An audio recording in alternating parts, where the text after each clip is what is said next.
Tariff வார் Trump எதுக்கு ஆரம்பித்தார்? பெரிய மனுஷன் 1000 மனசில் வச்சு ஆரம்பிச்சிருப்பார். எல்லாத்தையுமா நமக்கு தேவை அப்படின்னு எடுத்துகிட்டு போகலாம். ஆனால் நம்மக்கிட்ட ஆரம்பித்த டாரிஃப் வாரில் பயபில் சரண்டரை நோக்கி நகர ஆரம்பிச்சிட்டாங்க.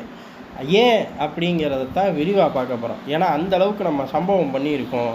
பெரிய அளவுக்கு அமெரிக்காவோட டாரிஃப் வார் இருக்கக்கூடிய அதே காலகட்டத்தில் நம்ம நிறைய இடத்துல ஃப்ரீ ட்ரேட் டீலையே போட்டுக்கிட்டு இருக்கோம். இதன் மூலியமாக ஏகப்பட்ட அளவுக்கு ரெவன்யூவை நம்மளால் பம்ப் பண்ண முடியும், இன்வெஸ்ட்மெண்ட்டை பம்ப் பண்ண முடியும். இதில் ஒரு பகுதியாக ஏற்கனவே பேச்சுவார்த்தையெல்லாம் முடிஞ்சு கையெழுத்தெல்லாம் ஆன இஎஃப்டிஏவை இப்போ அமலுக்கும் படுத்திட்டோம். இதன் மூலியமாக ஏறக்குறைய 90% பொருட்களுக்கு 0 டாரிஃபில் பயணிக்க முடியும். இதில் முக்கியமானது என்ன அப்படின்னா, இந்த 4 நாடுகளுக்குள்ளே போட்ட இந்த ட்ரேடில் ஏறக்குறைய இந்தியாவுக்கு மிகப்பெரிய அளவு மைலேஜ் தான். காரணம் என்ன? இவர்கள் பெரிய அளவு இன்வெஸ்ட்மெண்ட்டையும் இந்தியாவில் பண்ணணும், அதில் இந்தந்த செக்மெண்ட்டில் பண்ணணும், இவ்வளவு பண்ணணும் அப்படிங்கிற பெரிய டேர்ம்ஸ் அண்ட் கண்டிஷன். நம்ம பெரிய ஆள் ஆகிட்டோம் அப்படிங்கிறது தான் யதார்த்தமான உண்மை. காரணம் என்ன? பெரிய அளவு இன்வெஸ்ட்மெண்ட் இந்தியாவுக்குள்ளே பண்ணணும். பர்டிகுலர் ஜோனில் நம்ம போய் விளையாடலாம், அவர்கள் போய் விளையாடலாம் வர்த்தக ரீதியில். இதில் ஏதாச்சும் மிஸ்மேட்ச் ஆச்சு அப்படின்னா இந்த டீலை விட்டு இந்தியா வெளியில் வந்துடும். நம்ம பதிலுக்கு டீலை விட்டு பிரேக் பண்ணுறோம், எந்த நஷ்ட ஈடு கொடுக்காமே வெளில வரலாம். அந்தளவுக்கு ஒரு பக்காவான டீலை போட்டு கொடுத்துருக்கோம். Equal mileage. அதே சமயம் அவன் நினச்ச நொல்லநாட்டியதெல்லாம் நம்மக்கிட்ட பண்ண முடியாது. ஏன்? இது பெரிய அளவு ஐரோப்பாவுக்குள்ளே இயங்கக்கூடிய ஒரு டீலு. ஐரோப்பாவோட மனநிலை அப்படிங்கிறது கேட்கவே வேணாம். உச்சாணி கொம்பில் தான் ஏறி உட்காந்துருப்பாங்க. அதில் சுவிட்சர்லாண்ட்லாம் இப்போ கூட ஐநாவில் வாய் பேசினாங்க நமக்கு எதிராக. டேய், எதுக்கு சம்மந்தம் இல்லாமல் நீ வாய் பேசுகிற அப்படிங்கிற மாதிரி தூக்கி போட்டு முயற்சிக்கிட்டு இருந்தோம். அப்பேற்பட்ட அந்த கூட்டணிக்குள்ளே நம்ம இப்போ போய் ஏறக்குறைய ஒரு ஆட்டத்தையே மாற்றுறோம். பல பில்லியன் அளவுக்கு விளையாட்டோட உச்சத்துக்கு, வர்த்தகத்தோட உச்சத்துக்கு கொண்டு போகிறோம். எந்த காலகட்டம் அப்படின்னா ட்ரம்ப்போட டாரிஃப். ட்ரம்ப் நினச்சா இதாக ஈஸியாக அடக்க முடியலை அப்படிங்கிறது தான் யதார்த்தமான உண்மை. சரி, இப்படி போய்கிட்டு இருக்கு. இந்த இஎஃப்டிஏல நமக்கு மிகப்பெரிய மைலேஜ், ஏகப்பட்ட இன்வெஸ்ட்மெண்ட் வரும், ஏகப்பட்ட வேலை வாய்ப்புகள் இந்தியாவுக்குள்ளே வரும். அதே மாதிரி நிறைய பொருட்களோட விலையும் குறையும். ஐரோப்பிய சந்தைக்குள்ளேயும் நம்மளோட ஆதிக்கம் அப்படிங்கிறது விரிவுபடுத்தப்படும். ஏகபோக செல்வாக்குக்குள்ளே நுழையிறோம். இவ்வளோ விஷயங்கள் நடக்கும்போது அமெரிக்காவோட மனநிலை எப்படி இருக்கும் அப்படிங்கிறதா. அந்த பையன் ஏதாச்சும் சகுனி வேலையை பார்ப்பான் அப்படின்னா இந்த இடத்துல தான் முக்கியமான ஒரு விஷயம் வருது.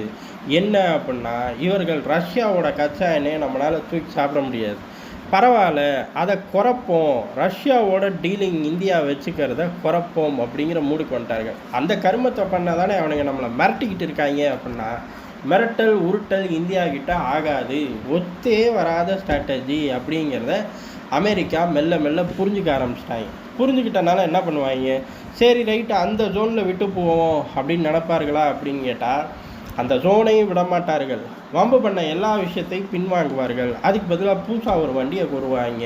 அந்த வண்டி நமக்கு ஓகே, ஏறக்குறைய ஓகே அப்படின்னு தான் இப்போதைக்கு டெல்லி வட்டாரத்தில் பேச்சாக இருக்குது. காரணம் என்ன அப்படின்னா, அமெரிக்காவோட நிறுவனங்களான எக்ஸான், செர்வான் போன்ற நிறுவனங்கள் இந்தியாவுக்குள்ளே கால் பதிக்க போகுது. டைரெக்டாகவே நேச்சுரல் கேஸ் சப்ளைக்குள்ளே வரப்போகிறார்கள். இந்தியாவோட பொதுத்துறை நிறுவனங்கள்லாம் இருக்குது அப்படிங்கிறலாம் ஒரு பக்கம். பிளேயர்கள் கூடுனா ஆட்டோமேட்டிக்காக ரேட்டு கட்டாகும், போட்டி அதிகரிக்கும், உள்கட்டமைப்பு அப்படிங்கிறது தாறுமாறாக டெவலப் ஆகும். இதை நோக்கி நாங்கள் வரோம் அப்படின்னு சொல்கிறாங்க. ஏறக்குறைய இந்தியா அனுமதிக்கவும் தயாராகுது. இது மூலியமாக நேச்சுரல் கேஸோட ரஷ்யாவையும் கத்தாரையும் டிபெண்ட் பண்ணி இருக்கிற அந்த மார்க்கெட்டுக்குள்ளே அமெரிக்காவும் ப்ளே பண்ண பார்க்குது. இப்படி ப்ளே பண்ணுறதுக்கு அனுமதி கொடுத்துட்டோம் அப்படின்னா ஆட்டோமேட்டிக்காக மற்ற விஷயங்களை விட்டு கொடுத்துட்டு போயிடுவாங்க. அக்ரிகல்ச்சரு, மில்க்கு, இதை பூரா விட்டு கொடுத்துட்டு இதன் மூலிமா ஸ்லோவாக ஸ்டடியாக ரஷ்யா கிட்டேருந்து கொஞ்சம் ஷேரை சாப்பிட்றது தான் இந்தியாவுக்கு எதிரான உருப்படியான ஸ்ட்ராட்டஜி. அதை விட்டுட்டு ஒட்டுமொத்தமாக ரஷ்யாவை விட்டுட்டு நீ வா அப்படின்னா அவனுங்க நம்மளை தூக்கி போட்டு மிதிச்சுட்டு போய்கிட்டே இருக்காங்கிற அந்த யதார்த்தமான உண்மையை அமெரிக்கா இப்போ புரிஞ்சனால தான் இது சம்மந்தமாக 2 சிட்டிங் இந்தியா அமெரிக்கா வர்த்தக கூட்டமைப்பு உட்கார்ந்து பேசிக்கிட்டார்கள். அதனால் மிக விரைவில் இந்த ட்ரேட் வாரில் இந்த டாரிஃப் சம்மந்தமான விஷயங்களில் அதிரடியான மாற்றங்கள் வரும். நேற்று வரையும் பேசிகிட்டு இருந்த நொல்ல நாட்டியத்தை அமெரிக்கா விட்டு கொடுத்து தான் வரணும்.